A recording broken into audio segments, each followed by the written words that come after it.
Hey everyone, Ida from PGP here, and welcome back to Headline Mondays. So, what happened last week?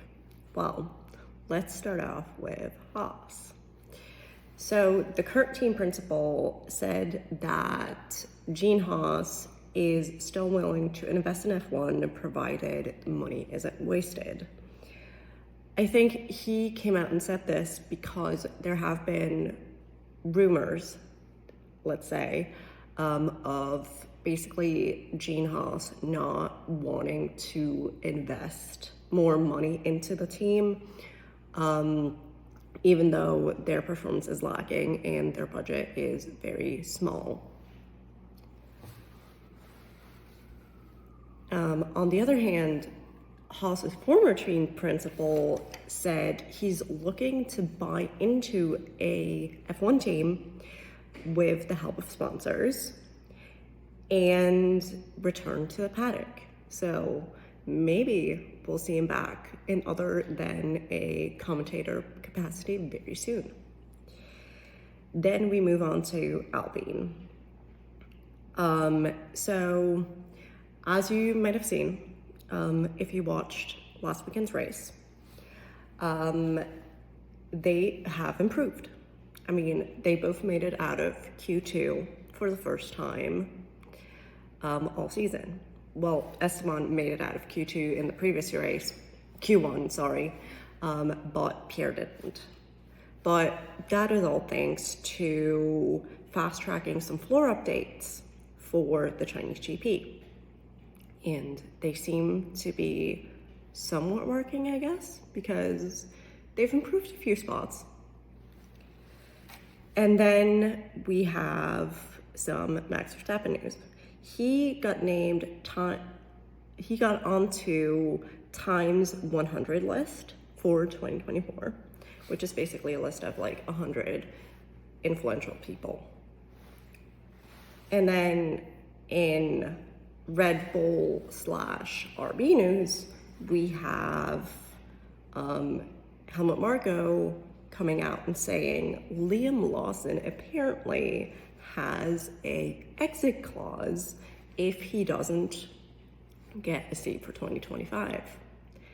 And dare I say, good for him, because he did amazing when he replaced Daniel Ricciardo for a few races last year, and honestly, he deserves a seat. So be that at Red Bull RB or be that somewhere else. And then we have some Sauber updates with them saying that they will likely have their pit stop issues resolved by the time Imola rolls around. And I mean, honestly, their pit stop times at the Chinese GP have already improved a lot. So let's hope they get even faster. And then we have former F1 driver Eddie Jordan commenting on the topic of sprints. And he said that there should only be 4 and that only young drivers that have competed in less than 10 Grand Prix should be allowed to compete in order to foster younger talent. And so basically he kind of wants sprints to be an extension of the rookie free practices that teams have to run. And I don't know how to feel about it, because sprints are difficult, especially because they usually go hand in hand with less practice sessions on those weekends. So would that mean that the rookies run in the practice sessions and then do the sprint stuff, and then drivers just focus on the race but have no practice? Or would that mean the actual full-time drivers get to run practice and the race? Because I feel like rookies without practice would be a huge disaster. And I mean, even just having one practice session during sprint weekends for regular drivers is tough. I mean, for example, China last weekend, they haven't raced there since 2019, so it could have been way more of a issue than it thankfully turned out being.